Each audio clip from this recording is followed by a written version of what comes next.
But finally, Lord, break our heart for what breaks yours, and remind us again of the weight of the sacred oath, that it will always take the sacrifice of the few to ensure the freedom and safety of the many.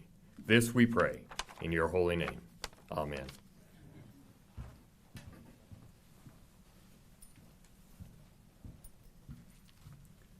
Please be seated.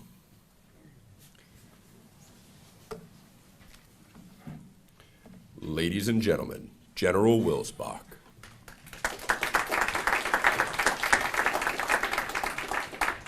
Well, it's an incredible honor to be here today, and thank you all for being here, especially Janine Syan.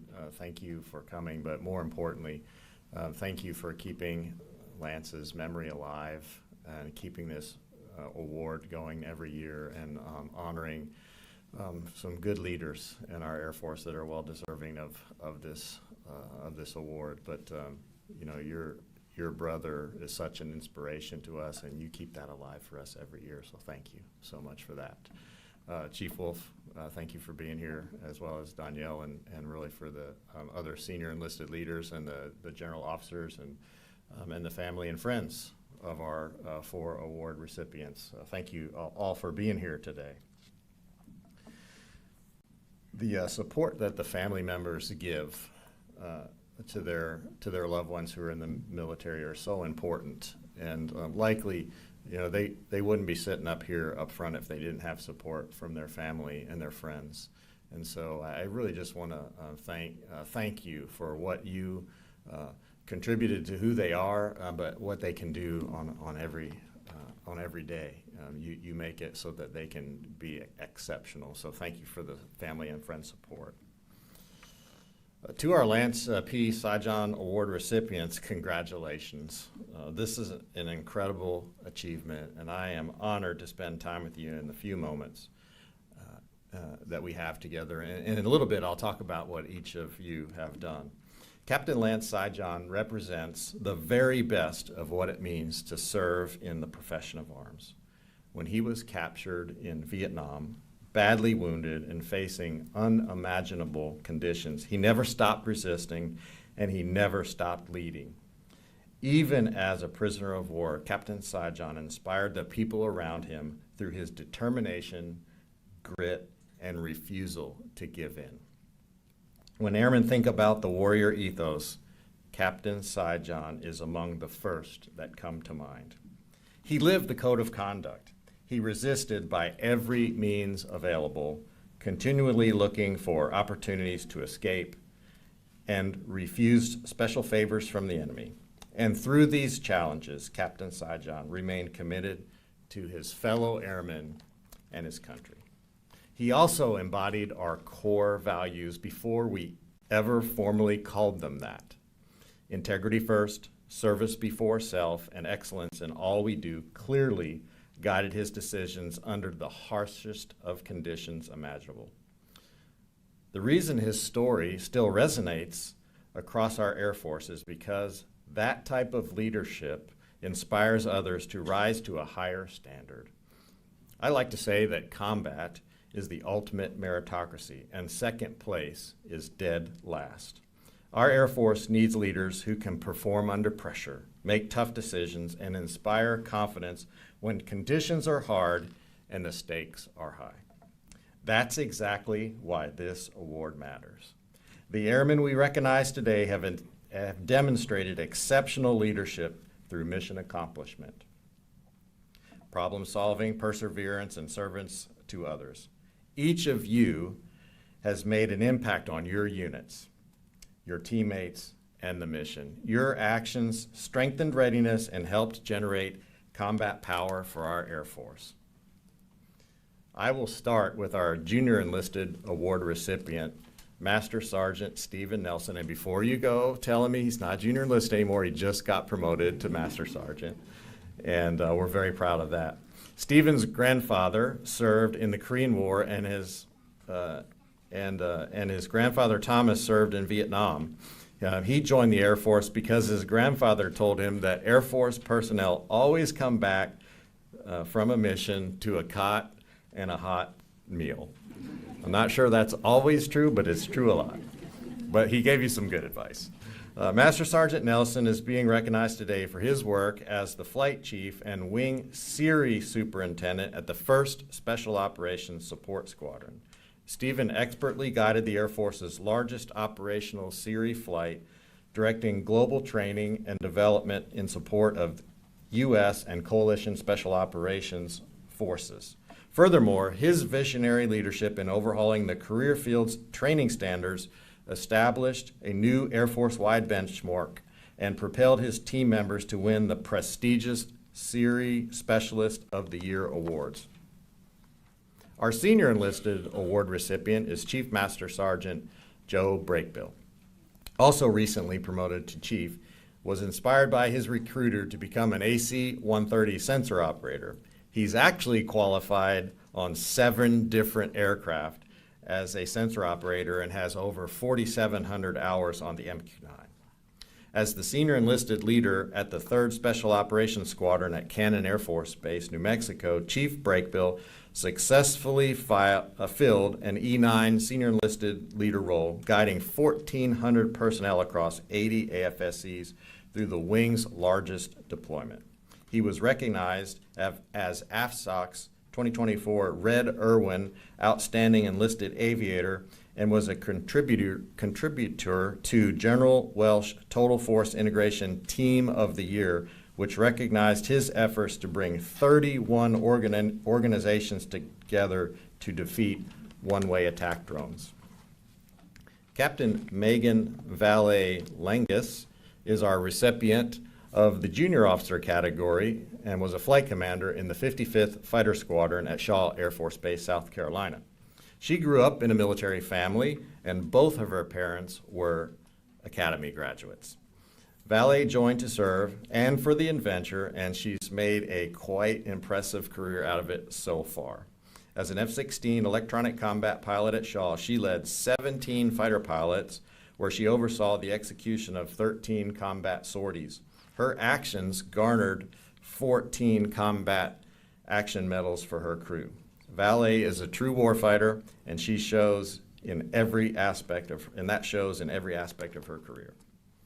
Major Joe Giga Golliber, like the rest of the recipients today, comes from a military family. Both his grandfathers served aviation careers in the Air Force.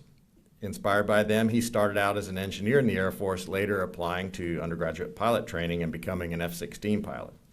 As Chief of Advanced Training Division for Air Force's Central Command at Al Dhafra, Giga led his team to execute over 30 security cooperation events with 13 countries. In addition to his primary duty, he flew with the United Arab Emirates Shaheen Squadron as an F-16 exchange pilot, developing Allied pilots employing combat air power. Each one of you has your own story, which embodies different missions, challenges, and paths. You have all demonstrated the same kind of commitment to something bigger than yourselves. Leading is not necessarily about rank or position. Leadership is setting an example when people are watching and also when they're not. Leadership is earning your team's trust and doing hard things when the mission demands it. This is the legacy of Captain Lance Syan. Today, your leadership becomes a part of that legacy. You carry forward the resilience, grit, and dedication to duty that defines his life. To have your name associated with one of the greatest heroes in Air Force history is one of the highest honors our service can give you. Captain Lance Syan believed deeply in freedom, in service, in his fellow airmen. Leaders like you ensure that that legacy continues and help keep the United States Air Force the most capable and respected force in the world. Congratulations to all of you. Thank you for what you do every day for our Air Force and our nation. Fights on.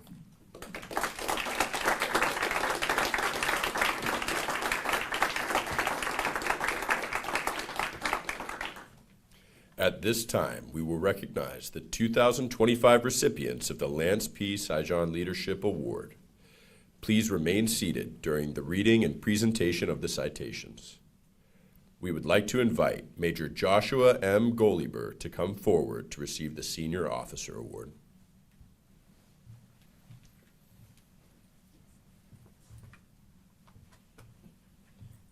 Major Joshua M. Goliber distinguished himself as Chief, Advanced Training Division, Air Force's Central Command, Air Warfare Center, Al Dhafra Air Base, United Arab Emirates from 1 July 2024 to 30 June 2025. Major Goliber expertly led a diverse team spearheading comprehensive theater security cooperation lines of effort across CENTCOM. He and his team executed over 30 security cooperation events with 13 countries this year. Going above and beyond, he represented the best Air Force's Central has to offer at numerous high-level staff discussions, directly contributing to Joint Chiefs of Staff decision-making and forging stronger partnerships amongst our allies in the region. The distinctive accomplishments of Major Goliber reflect credit upon himself and the United States Air Force.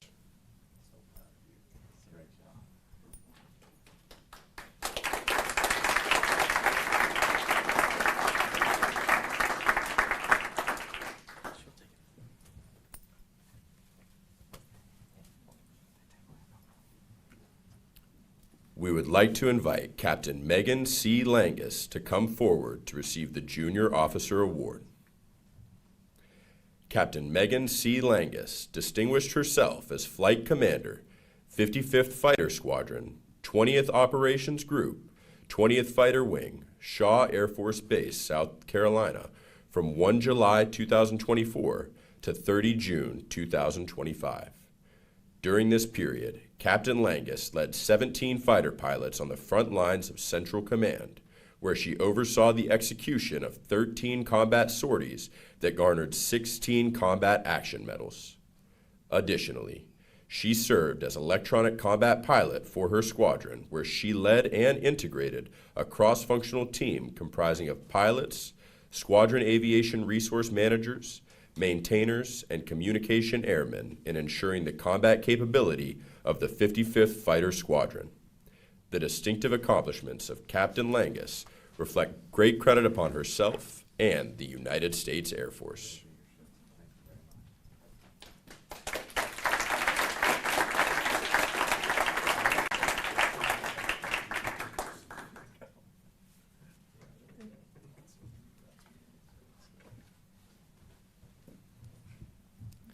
We would like to invite Chief Master Sergeant William J. Brakebill to come forward to receive the Senior Enlisted Award.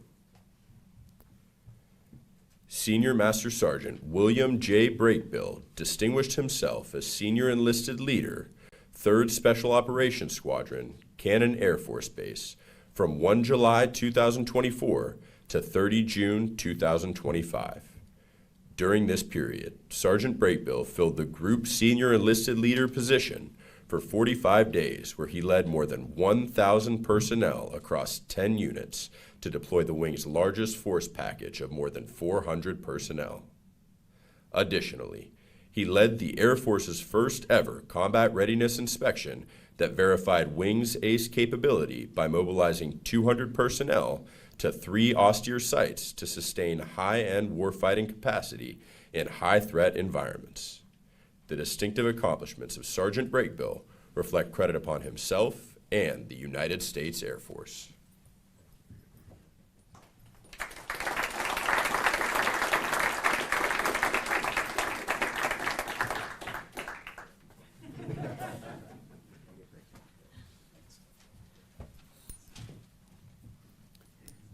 We would like to invite Master Sergeant Stephen M. Nelson to come forward to receive the Junior Enlisted Award.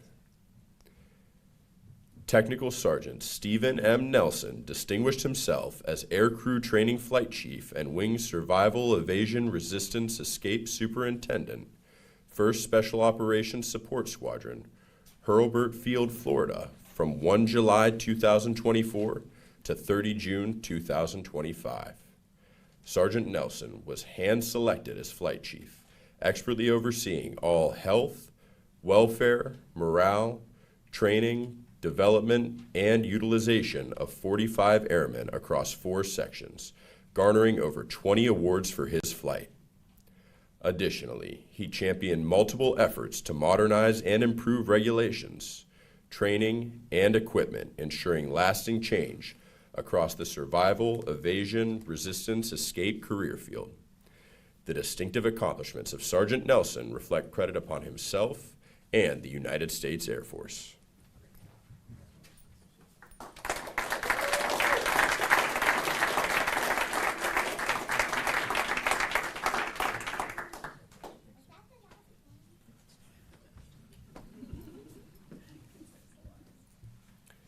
At this time, we would like to invite all of our 2025 award recipients to join General Wilsbach and Chief Master Sergeant of the Air Force Wolf in the front of the room for a group photo.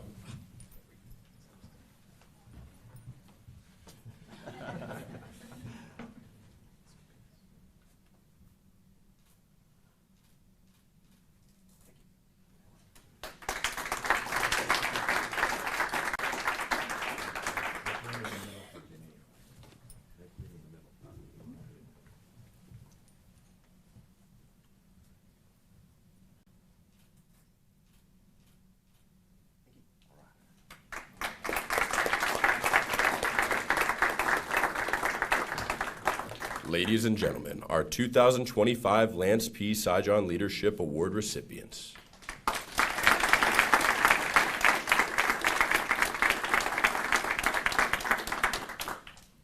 Captain Lance P. Syan's sister, Miss Janine Syan. Thank you so much for letting me be part of this ceremony. It's one of the favorite times in my year that I get to meet you and I get to feel the leadership qualities within you and your brilliant personalities. And your families and friends, thank you for being here to support them. You know how much this means to them. I asked them when they first understood that they were being recognized for the Syan Award nationally, they thought, me? That's the humility of each one of them. Me? Yeah, you. And so through the years, I have represented Lance's legacy, and I often remind people that there's more that you have in common with Lance than what separates you. And as we've heard who they are and who they've become, we understand that what you have in common with Lance is that you were at Spangdahlem, correct? And part of the 480th, which Lance was part of the Warhawks. And Captain, you went to the Air Force Academy. There's no greater life path that you can parallel yourself than what you've done there. And to find out today that your grandfather knows Jim Mack, and Jim Mack was the first one to talk to Lance after he went down. And Chief, you've been out of country more than you've been in. And the Combat Action Medal explains what happened to you as you were out there. So those who aren't in the military understand that he was active and engaged. And that is something to be heralded, as we know Lance was as well. And you, young man, are SEER training expert. And I often think if we had known what we know now, Lance might be home. But as we know, that SEER training has taken on a whole new bend as we've understood more and more how we need to be ready for that. And Lance certainly had that within him. I often share, too, that when we look at the last 3 months of Lance's life, it doesn't really show the measure of the man, because his entire life he was building a foundation and becoming his best self, prepared for things he had no idea were coming. And with that courage and strength and love came this unbelievable last 3 months of his life that I often call a love story that happened to take place in a time of war. I knew him as 12 years my senior, and because my father was a Depression-era child, he worked long hours, and I didn't see him much. But Lance stepped in. He was my father figure. So I only knew him as a sweet, kind, gentle parental figure. I could set my course every day by what he shared with me. And the reason I say that this is a love story is because when they first tried the rescue, They hovered for 33 minutes in a helicopter as he tried to crawl to them. They were sending the PJ down, and he said, "No, negative. I'm surrounded by the bad guys." He sealed his fate. The next time we understand, and this is something that most people don't know. I found this out from the man that was a POW with him, Guy Gruters, and he happened to be in the same squadron at the Air Force Academy as Lance was in. And here they met in a prison camp. And when they first brought them to Hanoi, they put them in 3 separate cells, which was called the New Guy Village. And that's where the interrogations and the beatings happened first. And they put that over the loudspeaker so those who knew in the rest of the prison camp, if you didn't give information, you were going to get beaten. And that's exactly what they did. Lance came up with a plan. Lance went into the jungle that day, 220, 6'2". On Christmas Day, he was captured after dragging himself through that horrific jungle over the tree roots and rocks. And he was 80 pounds when they picked him up. 20% of the flesh was gone. In that condition, when they put them in the 3 separate cells, he came up with a plan. He decided that he would feign he could not feed himself. Those POWs were vitally important, used as bargaining and trading tools with the Americans. They wanted to keep them alive just shy of death. So when Lance told them he couldn't feed himself anymore, he suggested that they put the other POWs in with him to feed him. So at one feeding in the morning, Bob came in, and the second feeding, Guy came in. And he gave them a cover story. And what did that mean? It meant that when they were interrogated, their cover stories would match. They could decide if they wanted to do that. That's an act of love. That was a decision that they would make, that Lance would decide that they personally could decide if that's what they wanted to do. Lance chose not to. Lance never gave them any information. Even a cover story would be an engaging conversation, and they didn't want that to happen. The third act of love is on January 21st, 1968. He had been unconscious for days. He became conscious and sat up, and the other POWs said it was the loudest, clearest voice they had heard from him. He said, "This is it. It's over. Dad, where are you? I need you."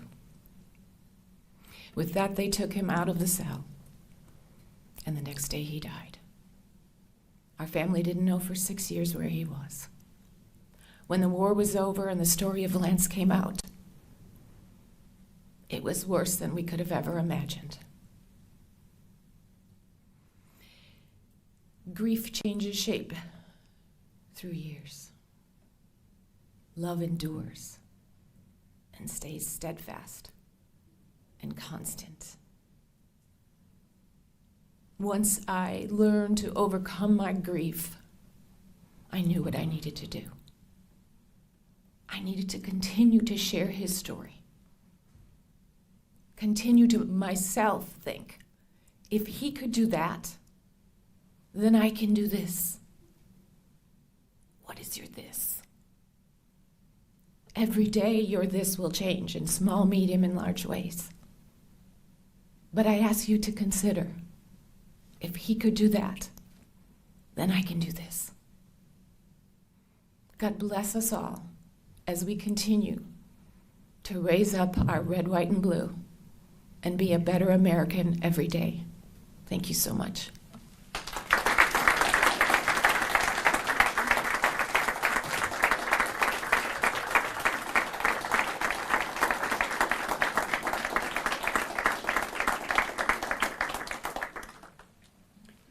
The men and women of the Department of the Air Force are proud of all the 2025 Lance P. Syan Leadership Award recipients and look forward to working with them as they take on new challenges. Please rise for the playing of the Air Force song.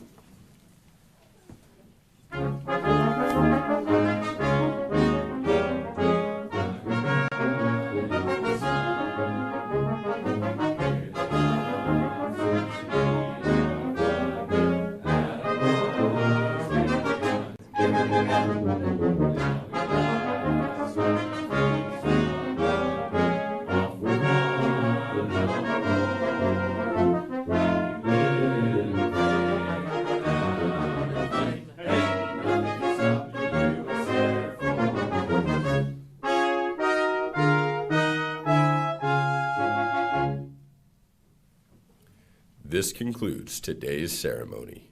Please join General Wilsbach and Chief Master Sergeant of the Air Force Wolf in congratulating the recipients in the receiving line in the front of the room. We invite everyone to attend a reception immediately following the ceremony in the rear of the room. Thank you for attending, and we wish you a pleasant day.